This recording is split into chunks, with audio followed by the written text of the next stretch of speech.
Welcome to the Wolfpack Content, Episode 6, with me, Big Ken, Sports Card Lessons Podcast, and my partner on the mic tonight, Carmine, half of the Crosstown Cardboard Podcast.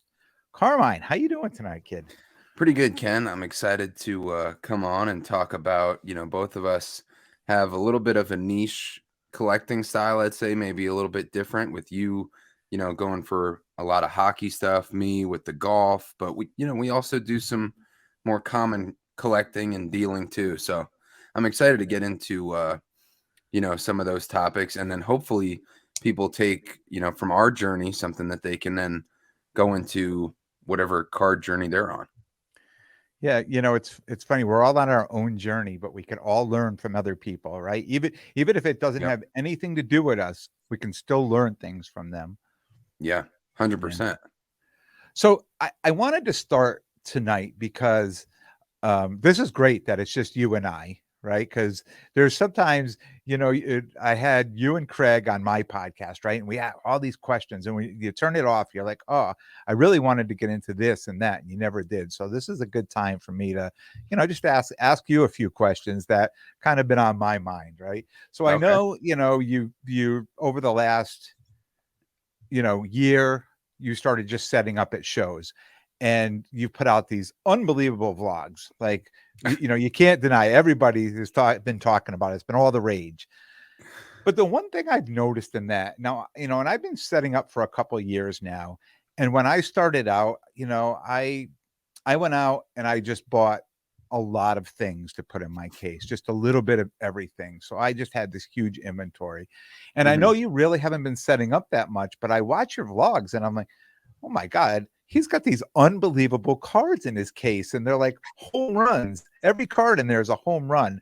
So just talk to me a little about, when you decided you were going to start setting up at shows, what was your thought pattern about what cards I'm going to get and put in my case and sell? Yeah, that's a good question, Ken, because I think both of us, like we were talking about just before we hit the record button, look for cards that, 9 times out of 10, we're going to resell those cards unless we find something really nice that we like for our PC that doesn't come along that often. So I think it was just the learning process going along, because originally I was buying, cheaper cards between $5 and $50 and then reselling them on eBay and trying to use the eBay envelope to when it's under $20 to try and make that little margin. But I realized that that's a tough way to make a living at shows, when you're actually setting up. And plus it's just a lot of work, to be shipping all those things out on eBay. But like you've mentioned in your Sports Card Lessons podcast, those can be good supplements to the main stuff that's in your case. So you always say that the little value bin can pay for your day a lot of times. So I think I was doing mostly that because I was just getting in and I was afraid to take the leap and get some more expensive cards. But once I started trying that, and it's funny because I started off, one of my big hits originally was a Mac Jones card that I actually timed the market on eBay to sell right when the Patriots at the time were on that 8-game winning streak 2 seasons ago, and they capped it off with the Monday night infamous win against the Bills, where I think they threw like 2 or 3 passes and still won. And timed it at that point and sold it for, I bought it for like $400 and sold it for $2,200 on eBay and ended up netting like $1,900.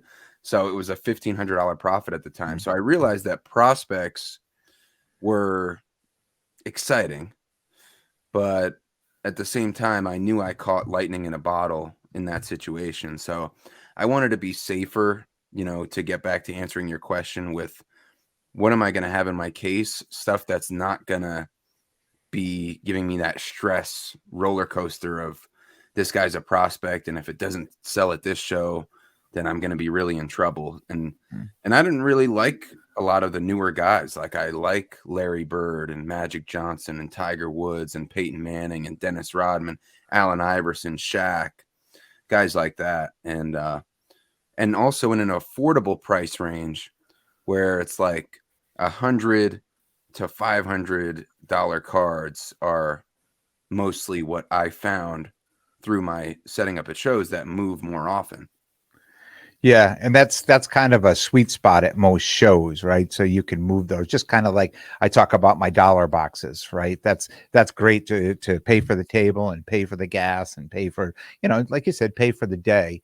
Um, and then you get into that $100 to $500 cards, right? But when you're looking, and this question is going to be inspired by a conversation I had with Rob, sports card therapist, on the way home from his show this past weekend, where we were talking about, I was just talking about what I was looking for to show, and I went there by myself, and he said, that's the difference between us. I love my PC and you love your cases. You think of them first, and I think of my PC first.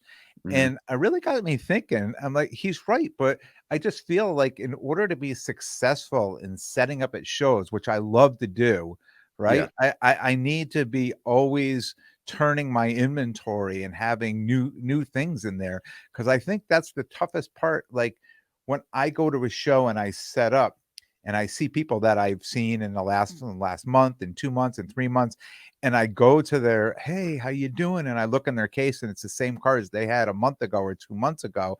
I think to myself, I don't want to be that person. It's not a bad thing, because they really love those cards and they're probably happy to go home with them. But in my Yeah. mind, it's like I want people to show up and see fresh stuff in my case.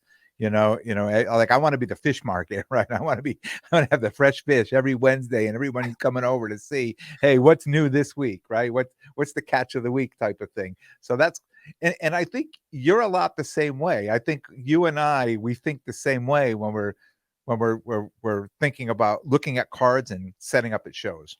Yeah, I feel like that's a great point because to me, it's like your measure of success in the hobby, I guess, as far as like, of course, we love, just going down the nostalgia lane and remembering these athletes and joining the Wolfpack, which now we have our own content channel and becoming friends.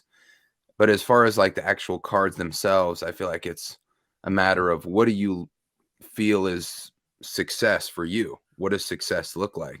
And I feel like for you and I, more often than not, it's just trying to see if you can get a good deal or, buy multiple cards at once, sell them for, 10, 15% more, roll that into something else.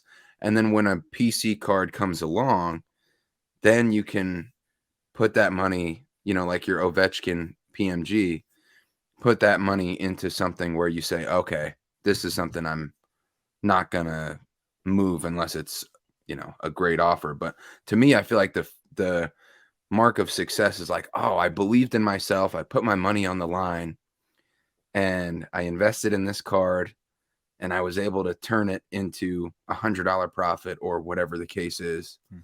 And that gets me a better feeling a lot more times, unless it's a very specific PC card, than just collecting, for the sake Yeah. of collecting. And it was interesting what you said right there, my $100 profit or my $50 profit. And it's so true that, a year and a half ago, the profit, because the values of cards were going up so fast that you could buy a card for $100 and sell it for $300, or buy it for 500 and sell it for 1,000. I mean, there was huge margins there. Those margins are gone, right? And people think when they show up, and people, they come up and they want to buy something, and they see, and you just can't get away. Like nobody walks up to a table and says, hey, I'm interested in that card. And the next thing you know, the phone is out, they're taking a picture of it, they're online, they're seeing what it's sold for everywhere else, and immediately they know, I'm just going to make up numbers, the comp is $1,000. The last one sold at, say, 990 and 1,020 and 1,010, and immediately they want the card for $750 because magically we bought that card for 5 or 6. You know what I'm saying? It's Yeah, like, yeah, and I tell people all the time, I'm like, I don't know where you think I'm buying these cards magically, but when I acquire these cards, my margins are slim. yeah, It's yep, it's really, I'm out here because I really enjoy it and I'm really having fun doing it. I'm not out here because I'm making a living doing this. I'm not out here because I'm paying a mortgage payment doing this. right, I'm right. just doing this to have fun. Yeah. Do you see that at the shows you go to, and does that kind of cross your mind? Like, the people on the other side of the table think that you're getting this card for hundreds of dollars less than you're selling it for, and it's okay that you're only going to make 300 instead of 500 on the card, like that type of. Yeah, well, I feel like might be a little crass to say, but I feel like they don't really care what we're making. I mean, they're looking out for what can they buy the card for. Yeah. I mean, I wish it was like a more thoughtful process where they say to themselves, well, if they bought it at 80% and they're the dealer, I'll try to pay 90. If everybody's paying 90% on my cards, I would be very happy. But they're trying to get it for what you got it for. But Less. It's always less. yeah, I'm telling you, when people make offers, it's all, the first offer is always less than I acquired that card for.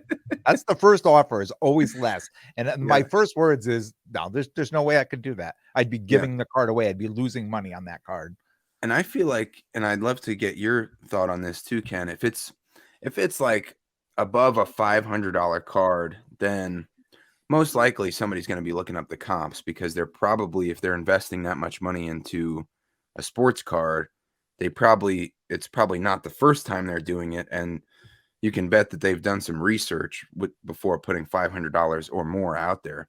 But what I've found is, if you're below like $100 card and you're like in the 25, 20, 80, around there range, a lot of times you'll get collectors or older guys who would just come up. They like the card.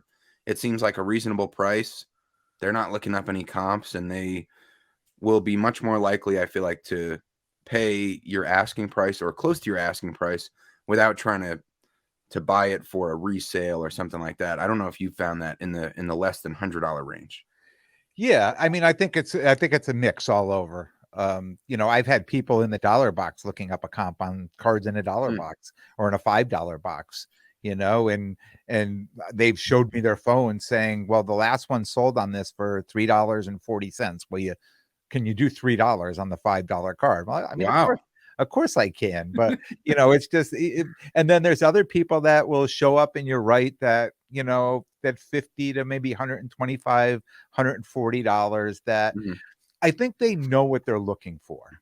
Yeah. Right. And that's the difference. Either A, they know what they're looking for, or B, it's something they really liked. It sparked that emotion. It sparked something, and I'll just give you a for instance. Um, I found a Lady Gaga card at a show, right? And it was a BGS 10 pristine. Wow. Um, and as soon as I saw the card, I said, can I see that card? As soon as it went in my hand, I knew immediately that card was leaving with me. Like, I was never handing that card back to them unless they told me it is not for sale for any price, because I knew I wanted that card. So I was okay to pay because I know I was taking that card. The price was reasonable enough that I was going to take that card, put it on my wall here in the office, and here it will stay. And when people come in and they ask me some of my favorite cards, I'll point to that one because I just love the card. Right. So I think people that do that, that just come and pay your price, or just say, oh, you're asking 100, can you do 80? And they never looked up a comp or anything. They just picked it up and they just assume that it's marked up a few dollars. It's marked up $5 or Right. $10 or $15. And they'll say, hey, can you do 80? I'll say, I can do 85 or 90 on it. That'd be perfect here, and they move along. But yeah, you're right. The higher end cards, of course, people are going to look it up and they're going to want the best deal possible. I understand. That's like Yeah. buying a car.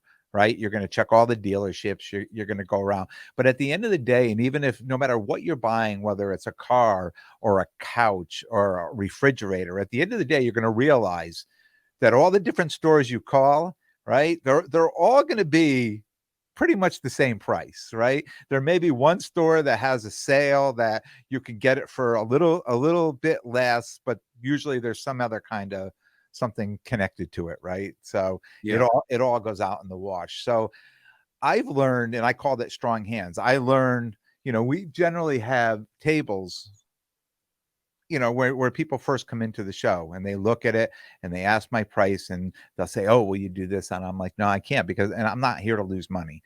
And then they'll go off Right. and I'll know most other people are giving them the same price as I am. And it will really come down to whoever acquire, because I don't know what other people bought their cards for, right? I know what I paid for my cards. So it really comes down to, who will come down to that price they want. And if not, they're going to loop back around and then make a few offers to see, what they can do, what they could get it for. That's why I kind of like this whole trade and cash thing. Like we do a little bit of this and a little bit of that. Right. And at the beginning, when I was setting up, I felt it was a lot of work trying to calculate, the trades and the cash and, make sure I'm getting the right amount of money and what I can sell this card for. And I think the more you're willing to work with somebody at a show, um, if they've got cards you're willing to take and trade and that you can get creative doing Yeah. it. Yeah. When it's a straight up cash deal, they're going to circle the room. Nobody's just going to come running by. But if you can get creative and they've got cards you want and maybe put a package together or something like that, as I grow in being a dealer, I'm really figuring this out, trying to be more creative in what I can do as far as making sales. Do you think it had anything to do with, because I know when you set up as a dealer and everything's in person, it's a little more, your spur of the moment, like, boom, boom. It's like, rather than when you're online, you have much more time to get back to the person in an hour or, did you find that you had to start trusting your instincts a little bit more and trusting the immediacy of it to be more comfortable in those cash trade scenarios it shows? You know what I learned? I learned from Hard Knocks, right? The school of Hard Knocks. I've Uh-huh. learned that I've learned from these mistakes that I've made mistakes doing this. I've learned that, we've comped something out and I get this price in my head and then we start doing everything and I feel I need to get to that price. And there's times I felt I may have overpaid, and there's times I Yeah. did overpay. And one of the things I had to do with myself is realize I'm in control of my own stuff, right? Yeah. So instead of figuring out the card that I'm interested in, figuring out what all that value is, I need to concentrate more on my own value, my own values of my cards, because you can get lost in that very quickly. You can get tied up in, or I should say, caught up in Mhm. making a deal. And I don't know if this has happened to you or not, but I've gotten caught up in making a deal. And after the deal was done, I mean, I'm excited to have the card that I got, so excited. But then I realized that I would need to move this card over comps in order to break even on the card. But I was happy to move these other cards that really weren't selling in my case to get that card. So I mean, it's hard. It's hard to say because people will say all the time, and I understand this where I didn't understand at the beginning. Will say all the time, if you want to buy this card, it's $1,000, but the trade value is 1,400, right? Wow. And Yeah. and I never agreed with that. I never agreed with that. The card is the card. And I've got these cards here that they're also, if we're going to go comp for comp, if I get you $1,400 worth of cards, I should be able to, or $1,000, I should be able to get your $1,000. But Yeah. being at these shows and being a dealer and walking the shows, I began to understand that a little more. I don't agree with it. I probably never will agree with it, but I understand it more, and it becomes a way of, what people are doing. And I ended up getting deals done because I'm not so stuck on that. Like in my mind, it just never seemed fair. So I'm not that stuck on it. Like if Yeah. someone said, "Oh, you have a car that's $1,200, what's your trade value?" Well, show me what you have, because at the end of the day, if I can get $1,200 for the car, if somebody else walked up with $1,200, I'm selling it.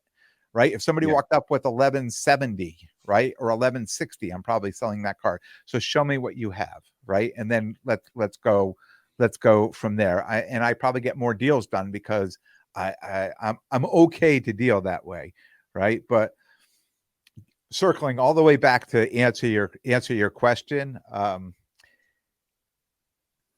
whenever I make a deal like that at the show and it happens quickly, and they walk away and my heart's beating, right? I like rethink the whole thing. Everything goes back through my mind. And Right. you'll see me, and I know the answer, but you'll see me pick my phone out quickly and go through again and be like, okay, this I did it. This was right. What I did was right. Okay. But after they walk away, I'm always still second guessing myself for whatever reason. And I think that comes from a place of making some mistakes before, like comping out a card that wasn't really the right card, right? Yeah. We're looking at the same card on our phones, but it's not identical to what the card is that is being presented, Yeah. Yeah. And I think there's two great sports card lessons that I've taken from your podcast, which are kind of like just, it's funny because, in sports, you have fundamentals, you know, pivot foot and triple threat in basketball and, beef when you're shooting and stuff like that. And then when you're doing sports cards, you also have fundamentals, and which, we don't really think of it like that. But when you were talking about just the simplicity of, okay, if I have one card here, or let's say you're doing a trade, I have 3 cards here that I'm being offered, and I have one card and maybe $500 of cash, let's say, on this side. And I remember you saying, well, I'm just going to look at both sides and which one would I rather have right now? And just to parse it down, because there's so much extra noise. Oh, I could flip this for this. Oh, this is this value. But if you know your relative values and you know what side you're looking at, and just knowing, okay, I would rather have this part of the trade. And if that's your part of the trade, you'd rather keep it. And if that's the other person's part of the trade, you'd execute and do the trade. Mhm. And that's been a great fundamental that I've gone back to, because like you said, your heart's beating, you're all excited. There's potential money and profit and, all the different factors of you parting with a card you might like or gaining new cards. So just to be able to think just on that fundamental, very simple level of which side would I rather have. And then the other thing that I like that you more recently said, when you went out into the hallway and did the trade with the guy, and got that deal done, when you were controlling what you were offering in trade, you weren't just opening up your case and saying, or opening up your, Zion case or whatever you were carrying around and saying, here, go through my stuff. Because you were like, of course he's going to pick out the best stuff that I would rather not trade if I don't have to. Yeah. You'd rather trade, like you just said, the stuff that hasn't been moving in your case, that might be, a $300 value on eBay, but at a show, it's not the most attractive thing that people will look at. Mm. So you'd rather trade that stuff. And then I think as far as your trade value versus cash, I think, yeah, I don't think you should have a hard rule on that, because it depends on what are you giving in that deal. Like, is it a card that you've had for 3 months and you have it at $1,000, and the best offer you've gotten is $650, but they'll trade you for $1,000 of cards. Well, then why would you mark up your trade value? You're dying to get that $1,000 of trade value, Yeah. So in that situation, you'd be like, yeah, I'll take 900 of trade, because you've had that card for so long, you can't move it at 1,000. Yeah. But if it's a desirable card and there's not that many out there, and maybe the last comp is 1,000, but you like the card and you've gotten some interest in it, or you're okay holding it, then maybe you say, yeah, I have it marked at 1,000, but I'd really like 1,200 in trade. If I was to trade it, that's where I'd need to be. Or if it's half cash, half trade, I can do 1,100 of, so like, I feel like that flexibility is key to where you're not just always marking up your cards in a trade value just to, because then you can come off, and you never want to come off like you're trying to dupe somebody or get the upper hand. Like, oh, I have to win the trade, Yeah. for us to trade. And it's like, Yeah, well, then, we should both win the trade, right, right? I mean, right, at the end of the day, we should both win. We should both be walking away with what we want. yeah, And it's funny how many times I set up at a show and we're trying to get a deal done and I'm putting the stuff on the case and I always say, well, which one would you rather have? And they point to my side. I'm like, yeah, me too. Like I'm going to keep that. I think we're good, but yeah, yeah, really, like you're trying to get something done. But at the end of the day, I mean, if the grass is looking greener way over on this side, I mean, it's hard, if that trade got done, then they would really have to want something specifically about that card or the card, what they're requiring to be happy. So, a good deal is a deal that both sides walk away happy with what they have, right? I'm yeah. happy to have this card and you're happy to have that card. And that deal you were talking about, I did in Long Island. He went through and he picked cards out of my case I thought I would never sell. But at the end of the day, these were cards that he really wanted and he pulled them out and he's like, oh, and he's like, and at the end of the deal, he was like the Prince card, the autographed Anna Kournikova card. These were his favorite cards of the deal, which I like these cards. That's why they were in my case to begin with. But Yeah. I put them in my case at shows and people would really not look at them. So there's someone for every card out there. There's people collect all sorts of stuff. Um, and that was my mentality getting into setting up. Like if I put enough stuff in my case, I'm gonna have sales. Like I'm gonna attract somebody to my table to have sales.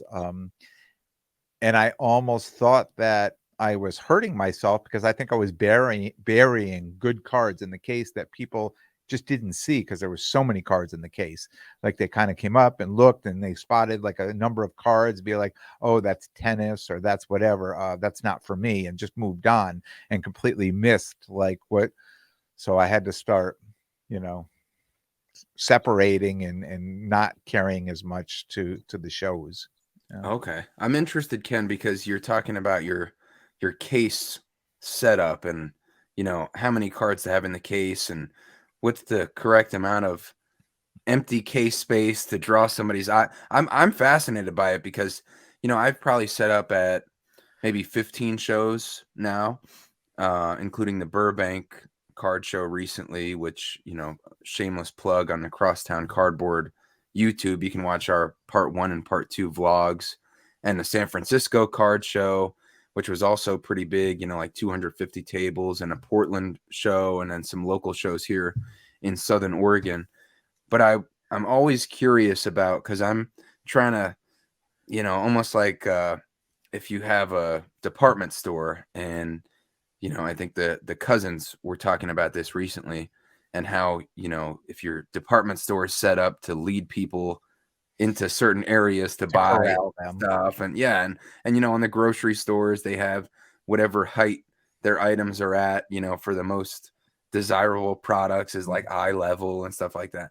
So I'm always curious about, and you've set up at many more shows than me, what's your strategy to organize your case so that people's eyes are drawn or they stop walking and look at your stuff, or how do you think about that process? Well, one thing I learned, and I'm going to give a shout out to Nick Slab Exchange, um, is if you just take your high dollar cards and you just separate them and leave room around them, just kind of like highlight them in one case, that people are not going to miss them. They're going to walk up and they're going to be like, oh, okay, I can see what's going on in there. Um, if I have if I have a lot of cards, like right now I have a lot of hockey cards, I'll fill a whole case of hockey cards where every inch of the case will be used. I try to put the more expensive ones in the middle, right? And moving upward, which I'm a little bit opposite what most people do, because I just think that people look. I know when I go up and I look at a case, I'll look at and I'll look down before I look up, because it's Yeah. easier what reflection to see what's in front of you than what's up at the top of the case for whatever reason in cases. And that's just a thing for me. It's hard for me. Like if I want to see a card at the top of the case, I really have to lean over the case to see Yeah. because of reflection. So I'll put my most expensive cards in the center of the case, and then I'll put my next, so say if I have, $1,500 to $6,000, that those are going to be right in the middle. And then maybe the 1,000 or the 800 to, 1,400 or whatever will be at the bottom. And then the cheaper stuff, the $50 to, 600 or 500, that'll be at the top of the case. And I'm Okay. hoping that because it's all one sport, somebody's really going to just look over the whole thing.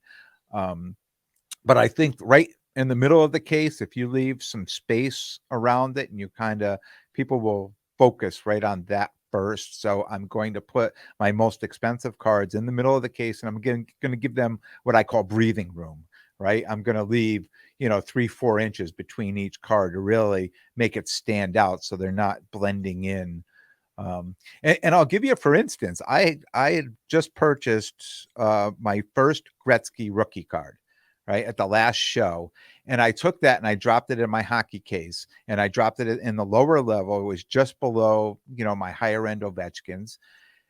And a number of people came up looking and saying, "Oh, nice cards. Too bad you don't have a Gretzky." And I go, "Well, I do. It's right." Like everybody, their eyes just went. Nobody could see that there was a rookie Gretzky card in the thing. So then I was just like, it's so interesting that there's a Yeah. whole case full of hockey, and that card was sitting right there, but nobody could see it. So, yeah, Wow. for whatever reason, and whether it's a color thing or just too many cards together, Yeah. I think less is better. I've started taking a lot of cards out and put them in like 2-row boxes, slabs, and put, anything that is say from 25 to $200 or whatever, just put them in those kind of boxes and, kind of leave room for the other stuff. But it's not that I don't want to sell them. I just don't want people to miss my higher end stuff, my better looking cards. So the stuff in the middle being the more expensive, is that just because you think it's generally more your eye-catching stuff that people will stop and make them actually spend time and then maybe have them look through the rest of the case?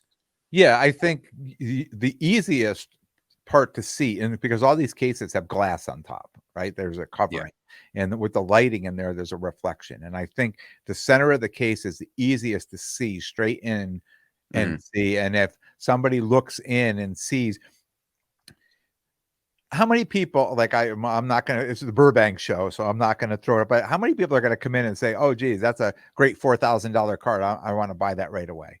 They don't. But if they show up and they'll be like, "Oh, you know, he has football. He has some nice high end. I'm sure he's got, some lower end too." And then they'll look around because they're interested in looking for football. Or, "Oh, he has hockey. I can see the hockey cards. Let's look for some more hockey cards," that type of thing. So it's kind of like just trying to draw them in to see what you have. So if I have two cases and I have football in one and hockey in the other, that type of thing, I'm just hoping people that are, and not only looking to buy, but looking to sell. Right. So they show up and they'll be, "Oh, he's got hockey. Are you buying hockey? Yeah, I'll see what you have," Mm. that type of thing. And I talked about feeling I missed out on cards at my last show because I didn't have football and people were selling football, and they were walking right past my case that were selling football, Oh, even yeah. though I had a sign there that said I'm buying football. And the people who did have football in their case, they were stopping and saying, "Hey, are you interested in buying this?" So, whatever happens from this point on, I'm always going to have some football in my case. Yeah, because I remember your recent episode saying, is football a year round, or what are the season aspects of sports? Mhm. And I thought it was I feel like football and basketball are always gonna be moving. Baseball, it seems like it has more of an off season just because it sounds silly to say now because it's America's pastime, but it's not as popular as football and basketball anymore. And, just the ratings on TV just, really show that. And, baseball going down and football and basketball going up the other direction. So do you think will you price it based on comps, or are you okay if your football is in your case and you're a little higher than the off-season market prices?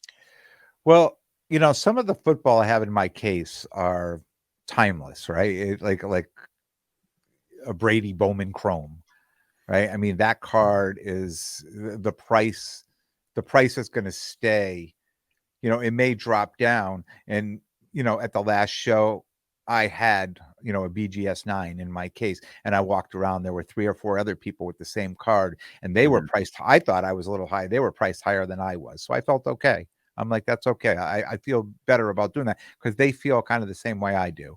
And I think with any sport, if you have a GOAT or someone who's like really at the Yeah. top of that sport, so if you're in hockey, if you've got a Gretzky or a Lemieux or Ovechkin, and football with the Brady, and basketball, if you've got some of these players that people are always wanting to buy, I think the values are going to stay right there on them. But I think if you're putting, like when hockey season's done and I start putting some young guns of, these rookie guys in my case, I mean, I think the value, nobody's going to be looking, those values will be down.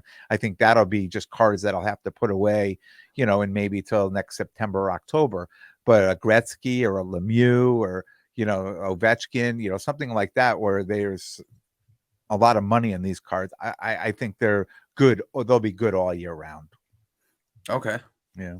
That makes sense. What Yeah. about like a Mac Jones? Would you and that might be a bittersweet subject, but would you, because his prices must, I mean, I'm not following the market, very closely, but I'm sure Mac Jones, since when the Patriots season ended to now, is got to be considerably cheaper.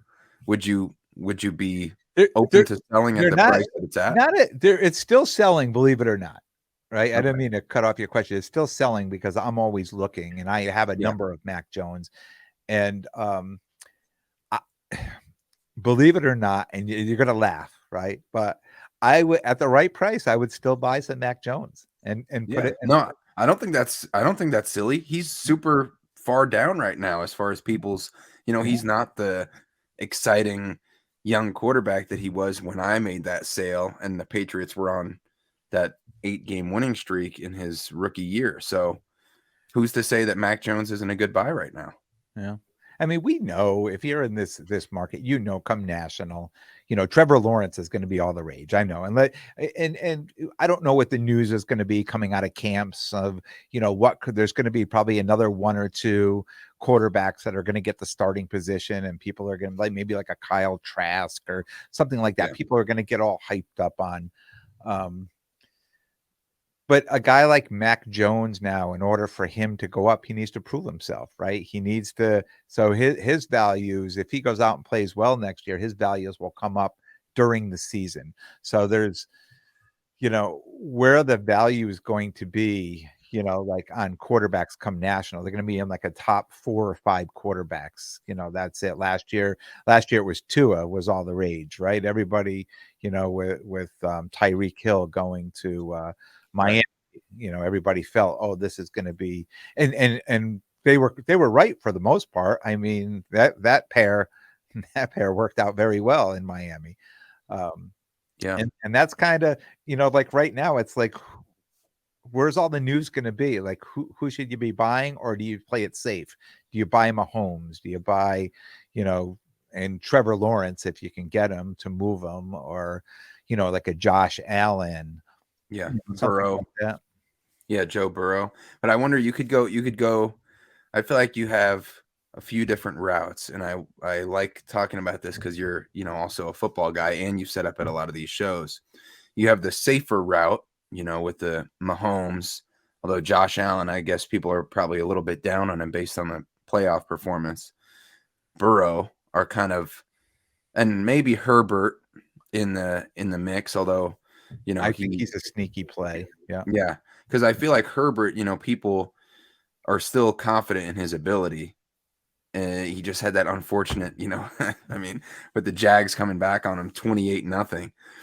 So, and then you have the the people who have that potential but are still kind of unproven, like in the Trevor Lawrence and Tua category, and maybe Herbert is kind of in between the Allen, Mahomes, Burrow.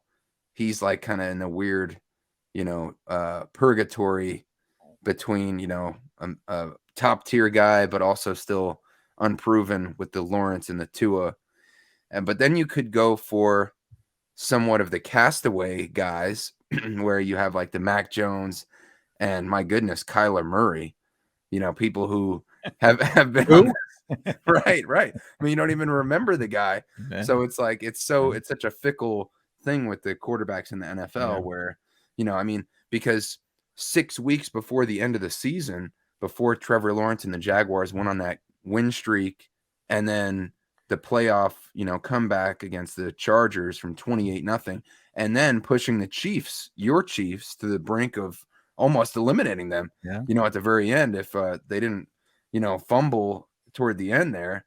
So there's like multiple different storylines you could try to play. And I'm curious because I'm trying to formulate my plan as far as, because I want to be buying football pretty soon here. And I'm curious what camp are you in, or are you in multiple different ones? So here's my thought, and it's just me, right? And this is really all in year 2 of doing this. I have a 2-row box full of,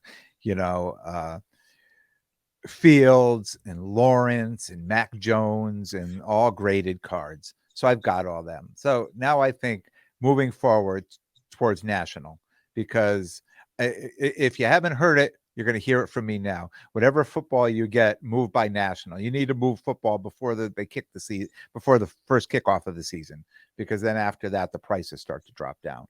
So who am I looking? I'm looking for RPAs, because I think most people want RPAs and the XRC cards, because I love those cards. Yeah. And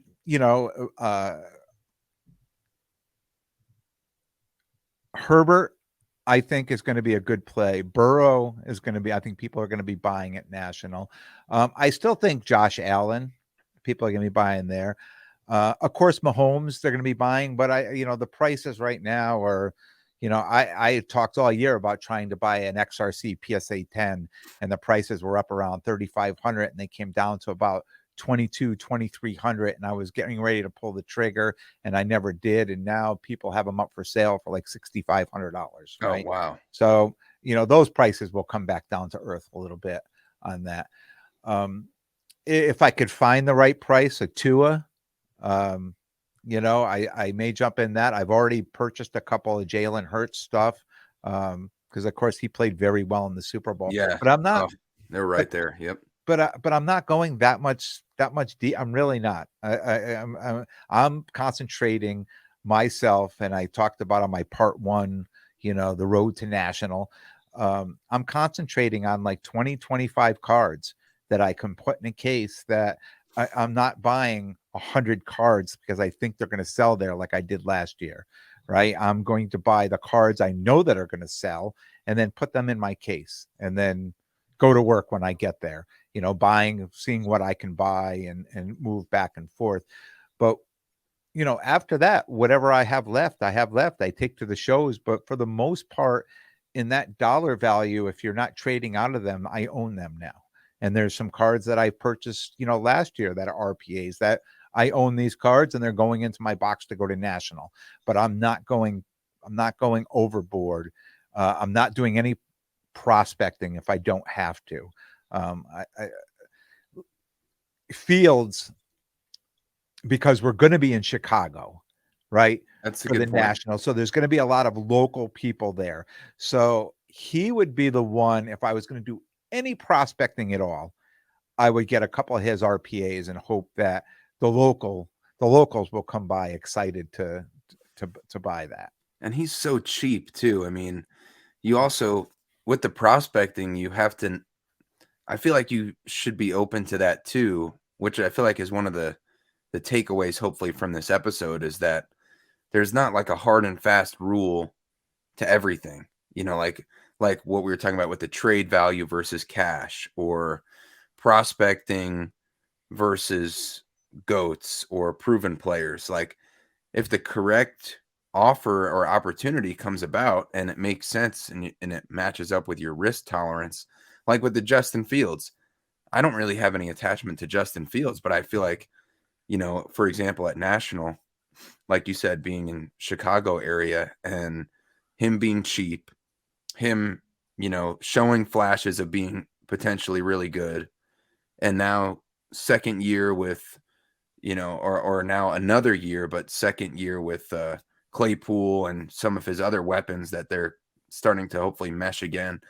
If the price makes sense and he is very cheap for a nice card, like there's a potential there that their team, if they win 3 games in a row, all of a sudden you could be looking at a 50% profit or something like that. Yeah. So, Yeah. and if you have your other, like if you have your foundation set and you say, well, I'm mainly a hockey guy and Mac Jones, and then, a few other cards in the mix that I know will sell, well, then I can put, 1% of my portfolio, if you're looking at a stock term, into Justin Fields to have fun and take this risk. So it's like, you don't want to always be, I feel like you want to be flexible and kind of have a little bit of knowledge in different areas or be willing to take a small risk in different areas to learn and potentially profit. Yeah. You never know when a card like that is going to seal a deal, right? That's It's true gonna, too. it's, Yeah. it could even be a throw in just to seal a really good deal, so you don't have to, yes, is it prospecting? Yes. But as long as you're not risking too much into that card to lose too much of that card, and you can get your money out of it and maybe turn a profit. But what I find in cards like that, they end up being a card you can throw in to get a deal done if you're, trading up or trying to get another card from somebody, because at the end of the day, it's an RPA of a quarterback who's, he really played well last year, so it's not like he has to come prove anything now. Right. They won a lot of games last year and everybody said, wow, look at this guy. He's playing really well.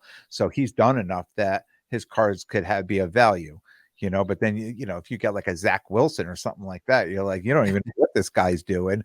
Right. Their Jets are talking about, they're out looking for, I think they're looking at Rodgers now. They were looking at Carr, and now they're looking at Rodgers. Like if I was this guy, I'd be like, oh man, my career's over, right? I hold a number of his cards, high end cards of his too. So you can only hope for the best, but that's Yeah. the nature of the game. It's the hot potato. Getting stuck with guys. Yeah. And I've speaking of sealing the deal, I've gotten deals, completed even in Burbank recently from the, I have a bin, a 3-row bin of MLB, NBA, NFL. And even like on an $800 deal, I got it completed by throwing in like one $20 card and one $15 card from, which is what my sticker price was. I was probably into it for hopefully less than that, maybe half or 75% of what the sticker price was.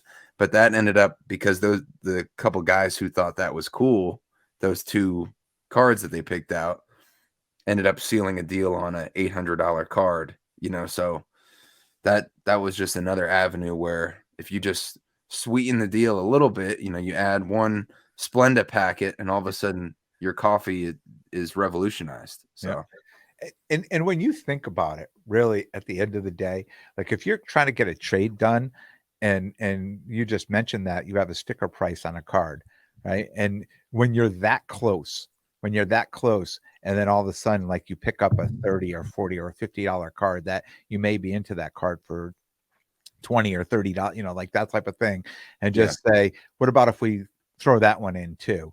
Right. And at the end of the day, you're thinking to yourself, it's costing me an extra $30 to get this deal done.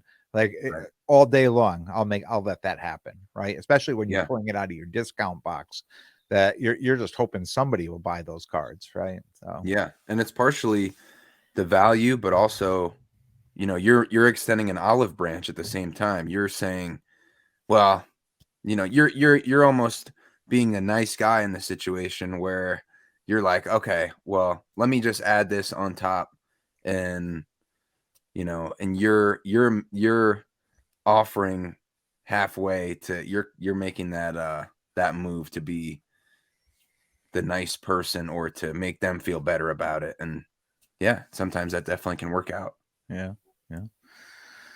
Man, this has been fun. Yeah, I This know is we got through a lot. I actually learned a lot too from you, Ken. I yeah. hope other people took something, because the specifics of the dealing, I feel like we can't always get into that, but Yeah. that was cool. I'm taking away some notes to prepare for national now. And you know what I got from this too? Man, how nice it is to have a co-host. Right? Oh Just to yeah, have yeah, somebody that's else another over thing. there just to, the ping pong, the volley, the back and forth. Yeah. Yeah, Yeah. I've never had to I do do that. this alone on the mic. It's just me and I have to ask and answer.